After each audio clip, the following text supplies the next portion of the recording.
हरि ओम। ओम श्री गणेशाय नमः। ओम नमो भगवते वासुदेवाय। ओम श्री गुरुभ्यो नमः। हरि ओम। आप सभी जानते हैं कि श्रीमद् भगवद गीता भगवान कृष्ण के मुखारविंद से वर्णित किया गया वह ब्रह्म ज्ञान है जो एक दीप स्तंभ की भांति मनुष्य को अपने जीवन के परम ध्येय की ओर सदियों से अग्रसर करता रहा है। जिस तरह किसी भी पूजा या शुभ कार्य से पूर्व हम भगवान का ध्यान कर उन्हें आवाहित करते हैं, उसी तरह से श्रीमद् भगवद गीता के पवित्र अध्ययन के पूर्व गीता ध्यान श्लोकों का भावपूर्ण पठन करने से हम भगवान कृष्ण की असीम अनुकंपा को प्राप्त करते हैं। आइए श्रीमद् भगवद गीता ध्यानम में वर्णित 9 श्लोकों का भावार्थ समझने का प्रयास करें। ओम पार्थाय प्रतिबोधितां भगवता नारायणेन स्वयं व्यासेन ग्रथितां पुराणमुनिना मध्ये महाभारतम् अद्वैतामृतवर्षिणीं भगवतीम् अष्टादशाध्यायिनीम् अम्ब त्वामनुसन्धधामि भगवद्गीते भवद्वेषिणी। ध्यान श्लोकों के प्रथम श्लोक में सर्वप्रथम हम ओम का उच्चारण करते हैं। ओम साक्षात ब्रह्म का स्वरूप है। पार्थाय प्रतिबोधिताम अर्थात पार्थ को प्रबुद्ध करने के लिए भगवता नारायणेन स्वयं भगवान नारायण ने स्वयं इसका वर्णन किया है। महर्षि वेद व्यास जी जो पुराण अर्थात प्राचीन मुनि हैं, उन्होंने महाभारत के बीच में इसकी रचना की है। ये भगवद गीता जो अपने 18 अध्यायों में अद्वैत का अर्थात आत्मा और परमात्मा में अभिन्नता या एकात्म भाव का अमृत बरसा रही है। हे माते, हे भगवद गीते जो संसार के समस्त पापों को हरने वाली है, मैं इस माता का ध्यान करती हूँ। नमोस्तुते व्यास विशाल बुद्धे फुल्लारविन्दायतपत्र नेत्र येन त्वया भारत तैलपूर्णः प्रज्वालितो ज्ञानमयः प्रदीपः। विशाल बुद्धि वाले महर्षि वेद व्यास जी, जिनके नेत्र प्रफुल्लित कमल की भांति है और जिन्होंने महाभारत रूपी तेल से इस ब्रह्म ज्ञान रूपी दीपक को प्रदीप्त किया है, उनको मैं सादर प्रणाम करती हूँ। प्रपन्न पारिजाताय तोत्रवेत्रैकपाणये ज्ञानमुद्राय कृष्णाय गीतामृतदुहे नमः। जो पारिजात वृक्ष की भांति मनुष्य की सभी इच्छाओं को पूर्ण करने वाले हैं तथा जिनके एक हाथ में गायों को चराने के लिए चाबुक है और दूसरी हाथ में जिन्होंने ध्यान मुद्रा धारण की हुई है। ज्ञान मुद्रा इसे कहते हैं। इसमें अंगूठा परमात्मा को, तर्जनी जीवात्मा को तथा ये तीनों उंगलियां सत्व रज और तम गुणों को दर्शाती है। इस ज्ञान मुद्रा को करने से हम जीवात्मा को परमात्मा से जोड़ने का प्रयास करते हैं और इन तीनों गुणों से दूर रखना चाहते हैं। इस ज्ञान मुद्रा का धारण किए हुए भगवान कृष्ण उस ग्वाले के समान हैं जो गीतामृत रूपी दूध का दुहने वाले हैं।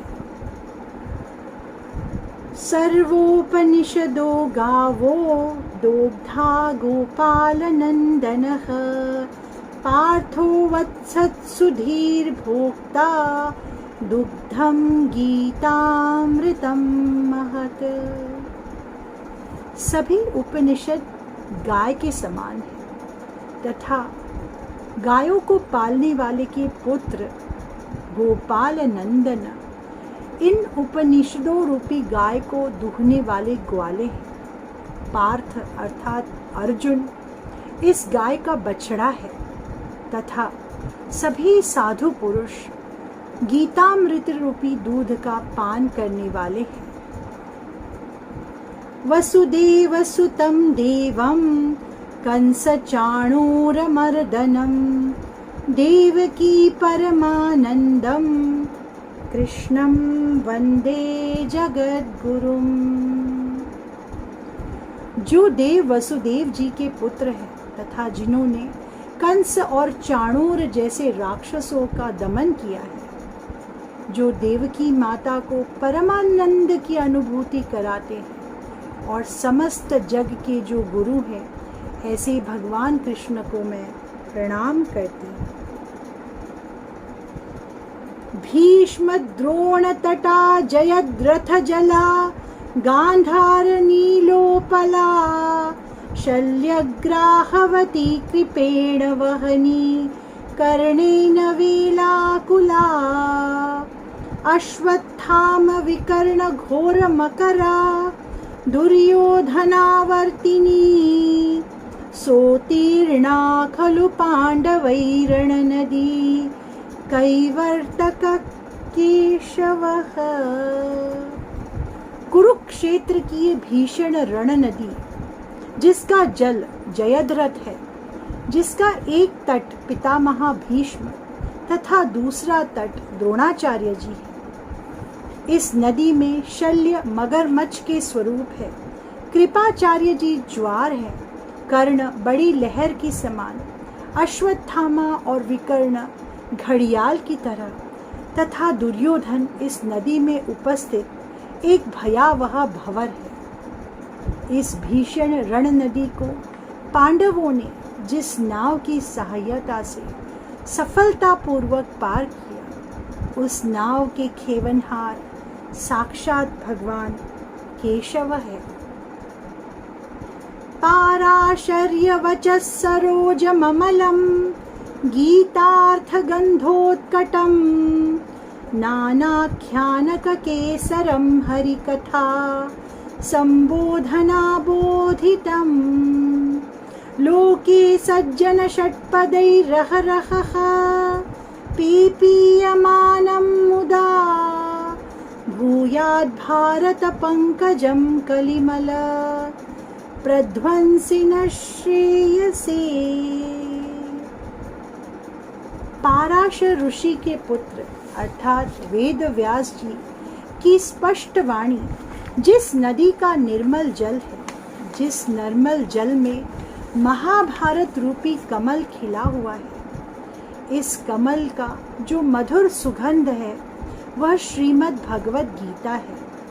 इस कमल के ककेसरों को हरि कथा से तुलना की गई है। ये बहुत सारे ककेसर या केसरों को भगवान श्री कृष्ण की कथाओं के स्वरूप में माना गया है और जो सज्जन पुरुष है वह षटपद अर्थात 6 पैरों वाली मधुमक्खियों की समान इस गीतामृत रस का पान करते हैं। महाभारत रूपी यह कमल जो कलयुग के समस्त दुष्प्रभावों को हरने वाला है, ये हमारे लिए श्रेयस्कर हो। मूकं करोति वाचालं पंगुं लंघयते गिरिं यत्कृपातमहं वन्दे परमानंदमाधवम्। परमानंद के स्वरूप भगवान माधव जिनकी कृपा से गूंगा व्यक्ति भी सुवक्ता हो जाता है, अपाहिज व्यक्ति भी पर्वतों की श्रेणियों को आसानी से पार कर जाता है, ऐसे भगवान माधव को मैं सदैव प्रणाम करती हूँ तथा उनसे प्रार्थना करती हूँ कि वे सदैव हम पर अपनी कृपा बनाए रखें। यं ब्रह्मा वरुणेन्द्र रुद्र मरुतः स्तुन्वन्ति दिव्यैस्तवैः वेदैः साङ्गपदक्रमोपनिषदैः गायन्ति यं सामगाः ध्यानावस्थिततद्गतेन मनसा पश्यन्ति यं योगिनः यस्यान्तं न विदुःसुरासुरगणाः देवाय तस्मै नमः देवाय तस्मै नमः देवाय तस्मै नमः।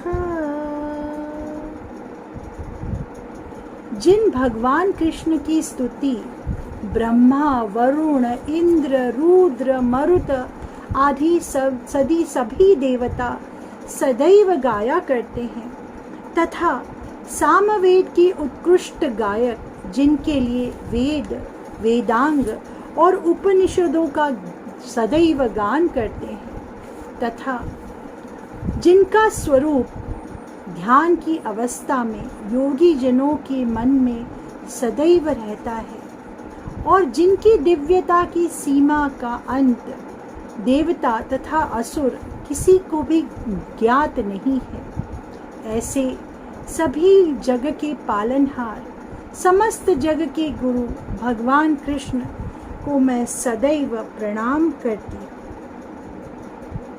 इति श्रीमद्भगवद्गीता ध्यानं संपूर्णम्। श्रीकृष्णार्पणमस्तु। हरिः ओम। श्री गुरुभ्यो नमः। हरिः ओम। हरि ओम।